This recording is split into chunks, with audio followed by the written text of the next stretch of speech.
Salut à tous, je suis le Fossoyeur et aujourd'hui j'ai déterré pour vous un sujet qui fâche.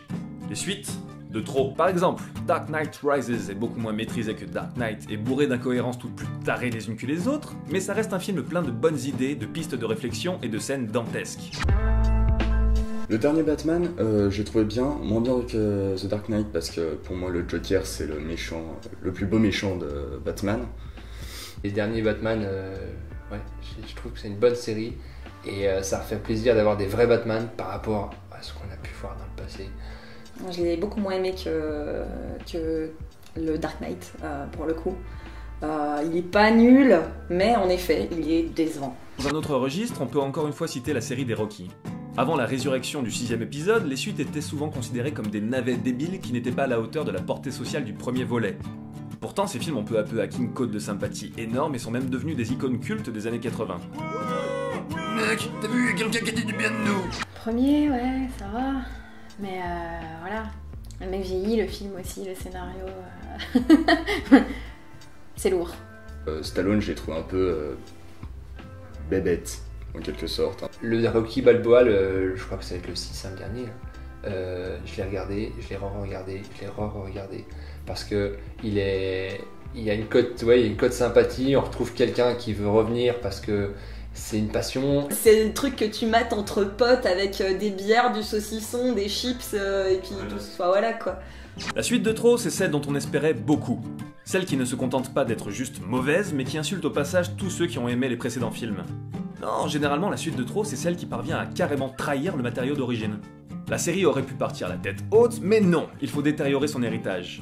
Et plus le film d'origine est populaire et aimé, plus le grand écart avec la suite poussera les spectateurs à sortir les fourches et les torches, l'œil hagard et la veine qui palpite au front. Nul à chier. Le Bronzé fondu ski, c'est le deuxième. Il est carrément culte.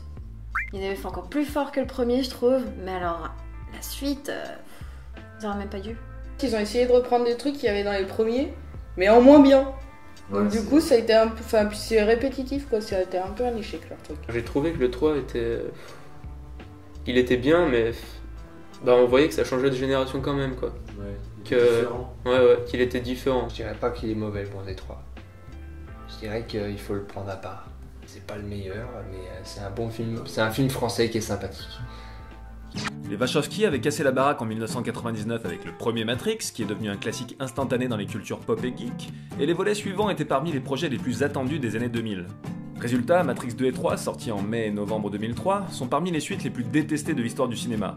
Pourquoi ? Généralement, les gens ont tendance à mettre les deux dans le même sac, mais ils sont quand même très différents. Le 2 a un scénario très bancal mais demeure ultra divertissant, que ce soit pour la scène de l'autoroute ou encore le numéro halluciné de Lambert Wilson en mérovingien. Le 3 par contre est beaucoup plus lourd, et avec toutes ses idées mal amenées et mal exploitées, seul le côté bancal transparaît.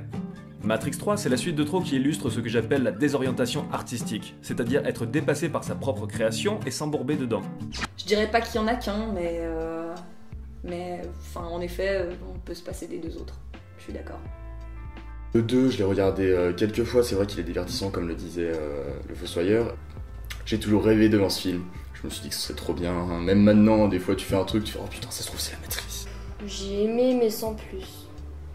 Je passe trop à l'univers. Si mais enfin je trouve que les effets ils étaient pas top et voilà. Je parlais de Matrix donc, mais il y a aussi le cas Indiana Jones 4.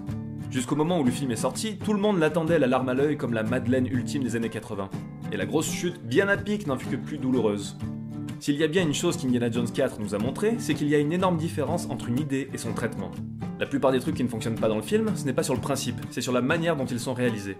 Shia LaBeouf avec sa séquence Tarzan, les chutes d'eau qui rappellent le pire des moins bons épisodes de Tomb Raider, la photo de Henry Jones Sr. qui est une photo de production de Sean Connery à l'époque de la dernière croisade, la pyramide en carton-pâte... Tout est noyé dans un grain d'image qui dégouline de numérique, mais aussi traité sans aucun enjeu réel ou notion de danger pour les personnages. Généralement, quand tu vas voir un film comme ça, tu sais déjà que le mec il va pas mourir et tout, t'attends juste de voir l'action. Tu vas voir un film, tu sais que c'est pas réaliste, bah tu fermes un peu ta gueule et puis tu... Enfin voilà, c'est un héros, il crève pas. Bon après, il y a des fois, c'est complètement abusé. Ça peut en devenir très drôle, ça peut devenir chiant, ça dépend. C'est quand le héros décède de manière brutale et inattendue que là je prends une claque. Et je suis énervé. Genre le mec il va se prendre 15 000 balles et puis il vit encore. Quelque part, c'est le signe que l'industrie du cinéma reste, pour le meilleur et pour le pire, avant tout humaine, avec ses erreurs, ses absurdités hallucinantes, ses surprises, ses miracles, ses chutes, ses rédemptions. En fait, l'industrie du cinéma a tout d'un scénario hollywoodien. En fait, la vie a tout d'un scénario hollywoodien. C'est pas le style de vidéo que tu regardes pour te marrer, c'est le style de vidéo que tu regardes pour récupérer des avis. Il reste sur les faits. Et il n'est pas en train de dénigrer qui que ce soit, quoi que ce soit, justement, il reste sur les faits et puis sur ce qu'il a pu voir ou ce que les autres ont pu dire sur l'autre chose. Donc c'est pas lui qui fait la critique à proprement parler. Je suis pas forcément d'accord avec tout ce qu'il dit, mais il y a pas mal de choses dans lesquelles je me retrouve carrément.